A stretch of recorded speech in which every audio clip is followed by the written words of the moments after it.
I want to tell you what we've been cooking up this past year with the Hateful Eight. The Hateful Eight will have a 70mm roadshow release starting on Christmas Day. What is a roadshow, you ask?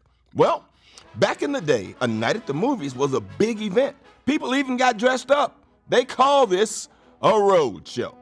It was a limited theatrical engagement with reserved seating, a musical overture, an intermission, and they also gave you a program. A few classics released this way were Gone with the Wind, El Cid, and Ben-Hur, each presented in this grand fashion. We are doing that on Christmas Day in glorious 70mm. That's pretty cool, huh? The road shows started in the late 50s and then committed to them really big time in the 60s.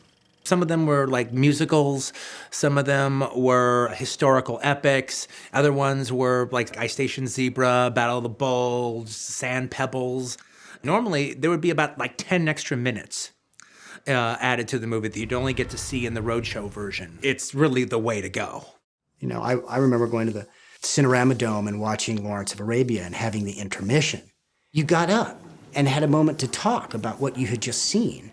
And the whole thing was an event. I think he is reminding people that the cinema is a place to be revered.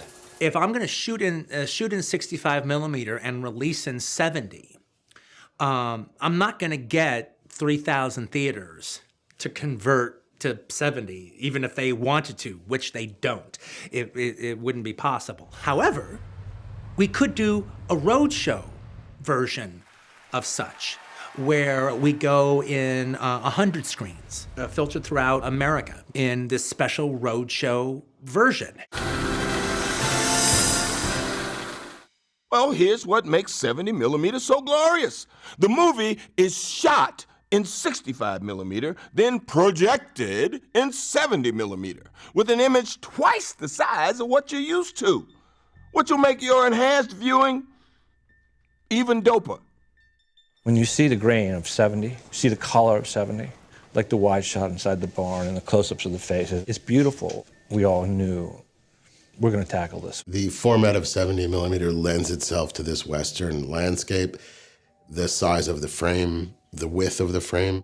It did take a minute to get a little bit used to the width of what this could see. But within that, it's just special. You can see a lot more than you're used to.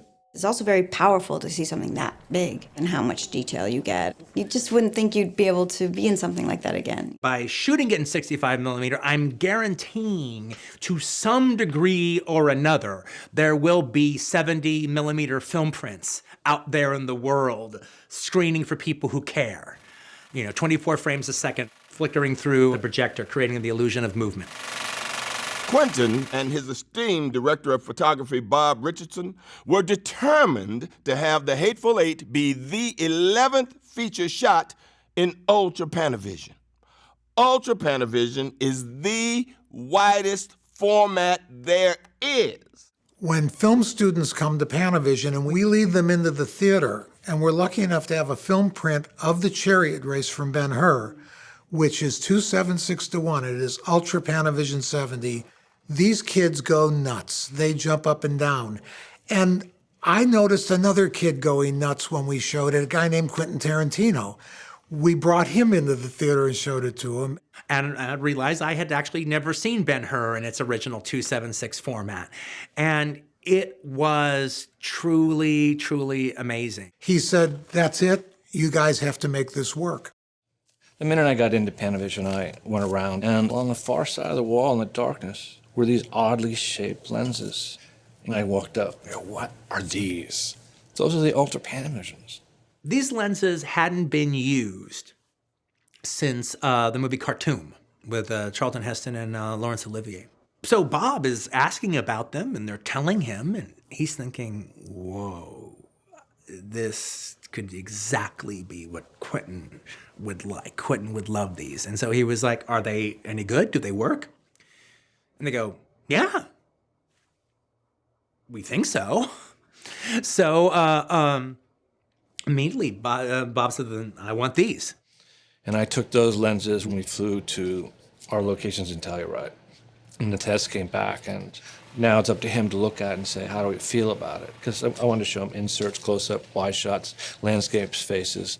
The day that we all trudged into the DGA to finally see our test footage, we all sat down and the lights went out, and these glorious, magnificent, gigantic images came up. And all of a sudden, you were in the Old West with these incredible images that we haven't seen for decades. Ultra Panavision, when you absolutely positively got to wow everyone in the room, except no substitutes. The team had its work cut out for them, re-engineering lenses and retrofitting cameras to shoot the snowy Western. It's quite a feat. Oddly enough, since we don't throw anything away, we came up with actually a total of 5 sets of lenses, and we decided, let's go for it. We had to retrofit these cameras and rebuild them as if they were brand new cameras. So we would have the confidence that the first day they flipped the switch on these things, they were going to run until the very last day. Bob and Greg were really adamant that they wanted to preserve the look of the old optics. So next step was make the lenses compatible with the reflex and then make them compatible with the camera assistant. And each lens was its own adventure. Half the lenses had not seen light since 1965, 66.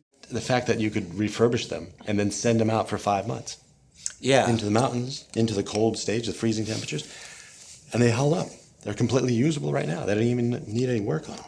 The level of commitment from Panavision is a testament to their belief in Bob Richardson, in Quinton, and in film.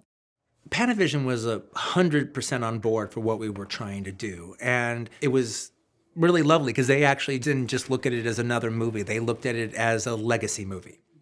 Like, if we can pull this off and we make a good movie and we offer up a really dazzling visual experience for the audience, then it's going to be something that people are going to remember Panavision for. They're going to remember these lenses. They're going to remember this format.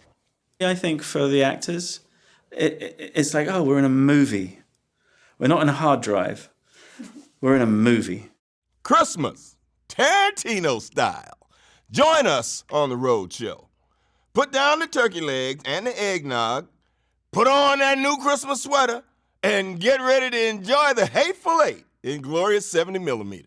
The only present you're going to want this Christmas, if I do say so myself.